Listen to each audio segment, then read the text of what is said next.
అందరికీ నమస్కారం అండి. ముఖ్యంగా మన దుర్గా ప్రసాద్ గారికి మీ అందరి తరఫున ప్రత్యేక ధన్యవాదాలు తెలియజేస్తున్నాను. ఎందుకంటే ఈ వేసవి సమయంలో వేసవి గ్రంథాలయ శిబిరాలు అనేవి నిర్వహించారు. ప్రతి గ్రంథాలయంలో కూడా సార్ ఎంతో ప్రత్యేక శ్రద్ధతో, ఎందుకంటే సార్ ఉన్న క్రమశిక్షణ, ఉన్నత భావాలు, పిల్లలకి అందరికీ మంచి చేయాలనే మనస్తత్వం వల్ల ఎంతో చక్కగా ఈ గ్రంథాలయాన్ని తయారు చేశారు. నేను చాలా సంతోషపడుతున్నాను.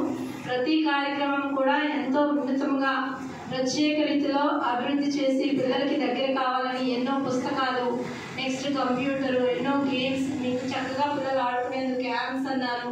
నేను కూడా ప్రతిసారి ఒక వేదిక ఉంది మాకు, అందులో సార్ ప్రతిదీ పోస్ట్ చేస్తారు. అందుకే ఆ పోస్ట్లో వచ్చింది.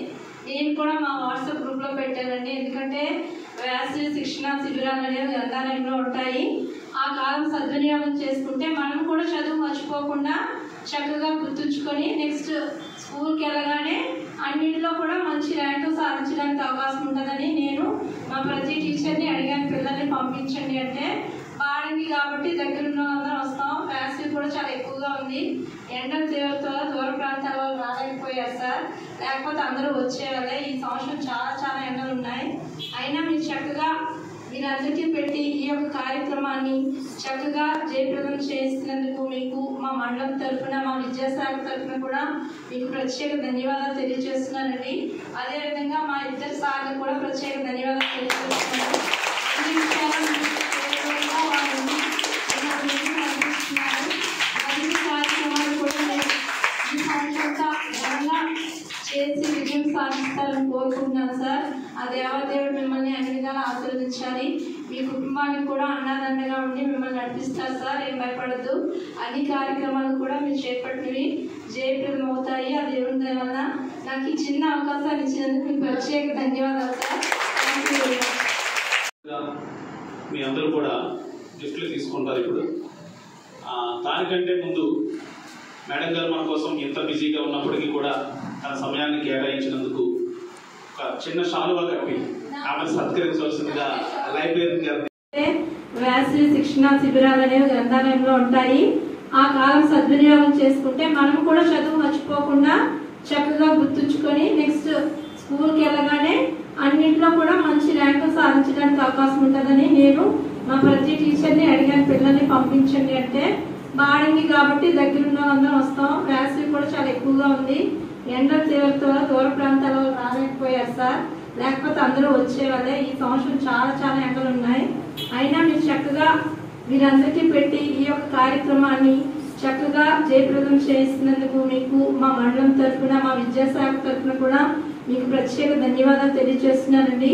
అదే అధికారులు కానీ రాజకీయ నాయకులు కానీ ఎవరూ అందుబాటులో ఉండకపోవచ్చు ఈ టైంలో, అట్లాంటి పరిస్థితి. కానీ ఈరోజు ఉదయం 9:30, 10 ఆ టైంలో మేడం గారికి కాల్ చేశాను. నేను కాల్ చేసేసరికి ఈరోజు కరెక్ట్గా ఇన్స్పెక్షన్ అక్కడ ఆల్రెడీ వచ్చేసారు ఆఫీసర్స్. మేడం గారు వస్తారా లేదా అనేది నేను డౌట్ పడ్డాను. కానీ ఫోన్ చేయగానే ఒక 10 నిమిషాలు టైం చూసుకొని వాళ్ళని అడిగేసి నేను వస్తాను సార్ అని చెప్పి ఆవిడ చెప్పడం నిజంగా చాలా సంతోషం అనిపించింది. ఒకసారి మేడం గారికి మరొకసారి గట్టిగా సపోర్ట్ కొడతాను.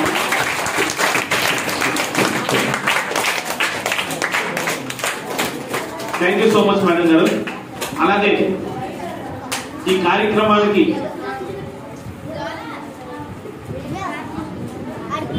కూర్చోండి కృష్ణమూర్తి, ఇటు వచ్చారా? న్యూస్ కవరేజ్ లో ఎప్పుడు కూడా ప్రతి ప్రోగ్రామ్ ని కూడా కవర్ చేస్తున్నటువంటి మన సాక్షి కృష్ణమూర్తి గారికి కూడా ఒకసారి అందరూ గట్టిగా చెప్పండి కూడా దొరకలేదు. అలాగే మన గ్రంథాలయాన్ని అత్యంత వైభవంగా అన్ని విధాల అభివృద్ధి పథంలో నడిపిస్తున్నటువంటి మన దుర్గా ప్రసాద్ గారికి, మన లైబ్రరీ సంస్థ గట్టిగా చెప్పండి కూడా.